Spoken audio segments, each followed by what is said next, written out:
Hi అండి, welcome to our channel. ఈరోజు మన ఛానల్లో జీడిపప్పు కర్రీ అయితే చేసేదిగా వచ్చాయి. పచ్చి జీడిపప్పు చికెన్ కర్రీ చేద్దామా? వీడియోలోకి వెళ్దాం, వచ్చేయండి. స్టవ్ వెలిగించి నేనైతే కుక్కర్ తీసుకుంటాను. ఒకసారి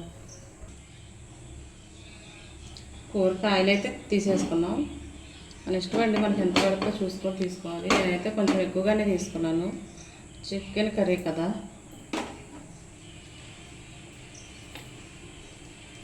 ఆయిల్లో ఉల్లిపాయలు అయితే వేసేసుకుందాం. ఈ ఉల్లిపాయలో ఉప్పు అయితే వేసేసుకుందాం.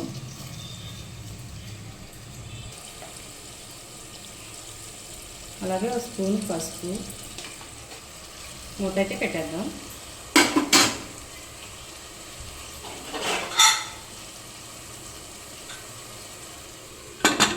తీసుకుందామండి ఉల్లిపాయలు.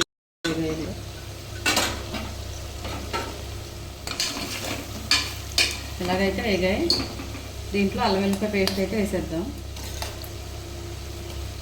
2 స్పూన్లు వేసాను నేను.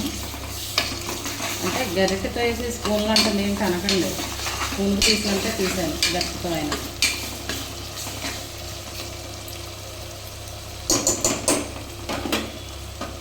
మళ్ళీ కొంచెం మూత పెట్టేద్దాం.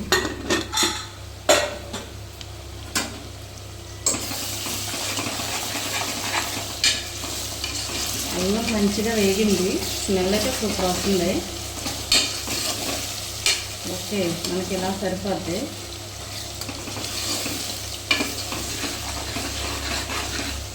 ఇప్పుడు చికెన్ వేసేద్దామా?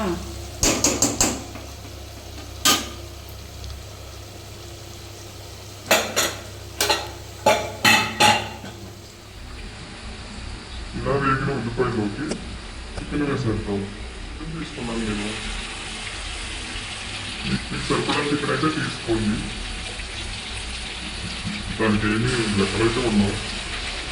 మంచిగా ఎక్కువ వేసుకోవడం, చికెన్ తగ్గితే కొంచెం తగ్గించుకోవడం అంటే. కానీ ఇలా ఒకసారి చేసి చూడండి, చికెన్ కర్రీ ఈజీగా, ఫాస్ట్గా, ఎంతో టేస్టీగా. వండకపోతే నన్ను అడగండి. ఇలా చికెన్ మొత్తం వేసుకొని వేసుకుందాం.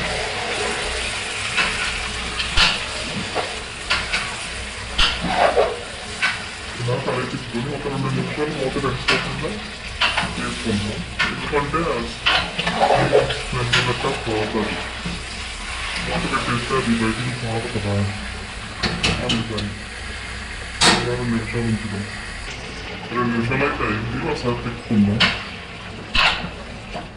ఇప్పుడేం టెన్షన్ రావట్లేదు, అంటుకోదు. కానీ కొంచెం మనం ఇలా తిప్పడం ఏంటంటే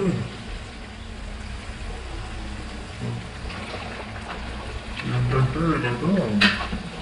కొంచెం పైకి కిందకి తిప్పడం వల్ల చికెన్లో మంచిగా నీళ్లు ఉంటాయి. ఆ నీళ్లు చికెన్ ఉడకడానికి అయితే పనికి వస్తాయి. ఇప్పుడు కొంచెం మూత పెట్టేసి ఉడికించుకుందాం.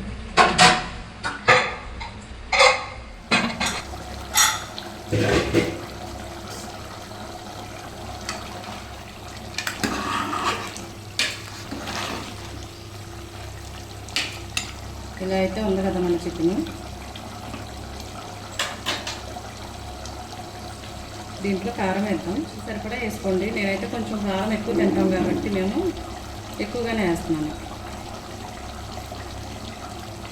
చిన్న స్పూన్, అందుకనే చాలా స్పూన్లు వేసాను. వామ్మో అనుకోకండి.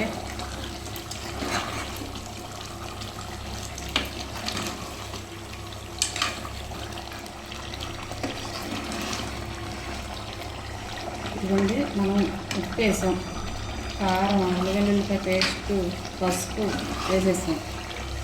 ఇందులో వేరే మసాలాలు అయితే వేయట్లేదు. మసాలాలు వేసి జీడిపప్పు ఫ్లేవర్ పోగొట్ట దలుచుకోలేను నేను. జీడిపప్పు మనకి అన్నప్పుడల్లా దొరకదు కాబట్టి నేనే వేసుకోవచ్చు. ఇప్పుడు ఇలాగ కుక్కర్కి మూత పెట్టేసి 4 విజిల్లు వచ్చేంత వరకు ఉడికించండి.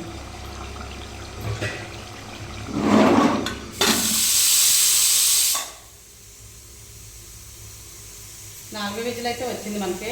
నేను పొయ్యి ఆఫ్ చేస్తాను. ఇప్పుడు ఇది ప్రెజర్ పోయేంత వరకు చూద్దాం.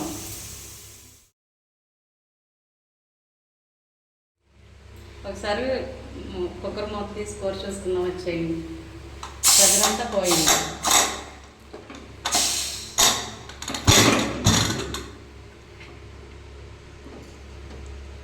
మన కూర ఇలాగైతే రెడీ అయ్యింది. దీన్ని ఏం చేద్దామంటారు? జీడిపప్పు అన్నారు ఎక్కడ అని మీకు డౌట్ రావాలి కదా. మరి ఇలా ఉన్న కూరలో మళ్ళీ స్టవ్ వెలిగించేసాను. ఇలా ఉన్న కూరలో ఇదిగో జీడిపప్పు ఇలా పోసేయాలి. అలాగే ఒక టమాటా, అలాగే పిడికెడు కొత్తిమీర, ఇవి 3 చల్లేసుకొని మీ దగ్గర కరివేపాకు గిన ఉంటే కరివేపాకు ఎవరైతే వేయండి. నా దగ్గర లేదు, అందుకని నేను వేయాల. కూరని ఒక 5 నిమిషాలు అయితే సిమ్లో పెట్టి మగ్గించుకుందాం.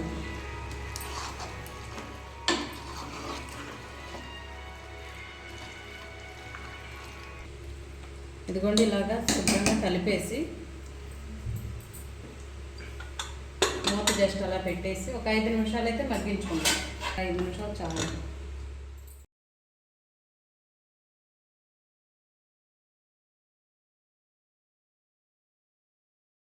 చూద్దామండి కూర అయిందో లేదో. Wow, super.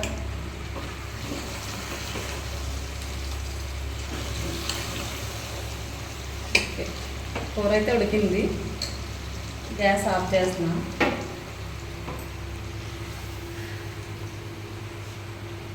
సూపర్గా వచ్చిందండి. ఒక నిమిషం రైస్ పెట్టుకోవాలి కదా, మీకు చెప్పేస్తాను కూర.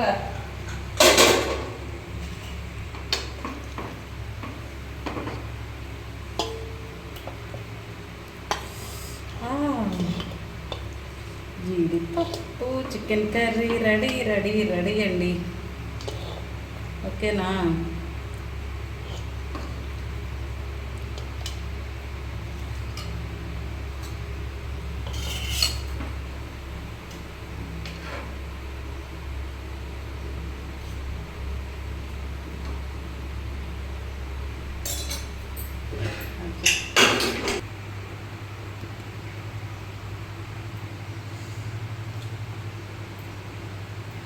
సూపర్. ఇలా ట్రై చేయండి. కర్రీ నచ్చితే లైక్ చేయండి, షేర్ చేయండి, సబ్స్క్రైబ్ చేయండి. బాయ్ అండి.